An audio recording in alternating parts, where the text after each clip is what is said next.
Welcome to the channel. My name is Matthias. Today we're going to jump into Duggan's X-Men run and we're going to cover X-Men issues 9 through 11.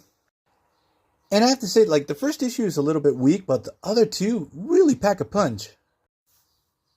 So issue 9 actually starts off with Abigail Brand. I had no idea she had ties to Orchis. I'm not sure if she's trying to play both sides or she is actually really evil now and she's spying on the X-Men. Also, something that goes down here is that we have Orchis rescuing MODOK. They want him in their ranks. The exchange that we get once MODOK is rescued between Dr. Stasis and MODOK is just priceless. You sort of get the impression that Orchis doesn't know what they're getting into having MODOK in their ranks. I'm not sure if things go south with MODOK, but at least we get a cool setup.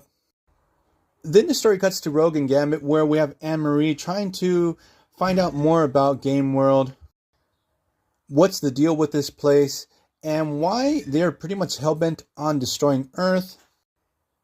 It's so cool to discover that Rogue's informant is Rocket Raccoon. They actually make a great pairing together.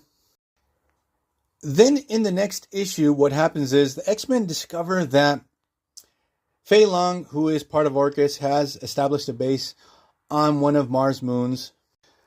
So what happens is the X-Men discover that someone has arrived on that moon with a small amount of adamantium on them. They're not sure if they're dealing with maybe a Wolverine clone or another character that has adamantium grafted to them. The thing is, this is a red flag.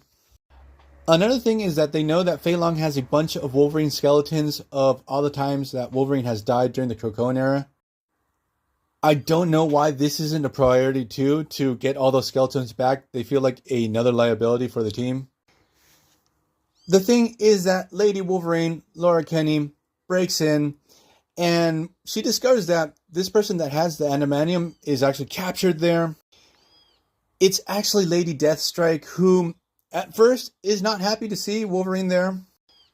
She totally flips out and attacks Laura, and she actually says, "Look, I can't believe that Dr. Stasis sold me to Krakoa." While the battle rages on, Wolverine discovers that Lady Deathstrike's healing factor doesn't work. So we get the big revelation that Lady Deathstrike's adamantium is killing what's left of Lady Deathstrike's organic matter. And Laura is really able to empathize with the situation because she knows that adamantium is toxic to the body of any of its hosts, that sooner or later it's going to end up killing you. And what happens is with Lady Deathstrike is that she reveals that she had asked for help to Dr. Stasis and he was going to help her, but what he did, he just sold her off to Fei Long, totally betraying her. So what happens is, obviously, Fei Long discovers the situation. He wants to basically depose of both characters. They are both saved by Rogue, so they take Lady Deathstrike back to Krakoa. She actually gets a blood transfusion from Wolverine. This actually helps her fix herself up. And we get this really priceless moment that really illustrates Lady Deathstrike's character. She's back on her feet, and Wolverine tells her, "Look, want to hang out with us? Let's get something to eat." And Lady Deathstrike just leaves without even saying thanks. It's so Lady Deathstrike. Now, in the last issue, we get a small task force of Lady Mutants going to Game World. They have no idea what they're going to find over there. Also, it's set up that Cordyceps Jones has some friction with Mojo. Like, both characters are stepping onto each other's toes due to the fact that we're dealing with entertainment.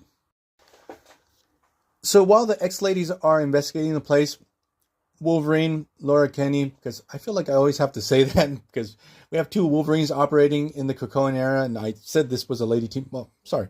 The thing is, she gets infected by Cordyceps Jones.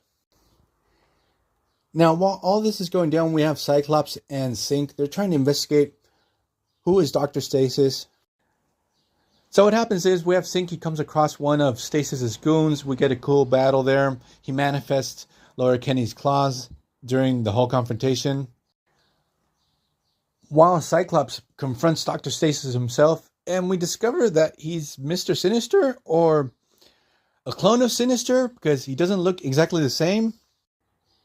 It's one of those really cool what the fuck moments that you don't get too often nowadays in comic books. Because now you're asking, is Sinister playing both sides during this Krakoan era? What's the deal? So we're going to leave this video here. I hope you guys liked it. See you guys next time. Bye.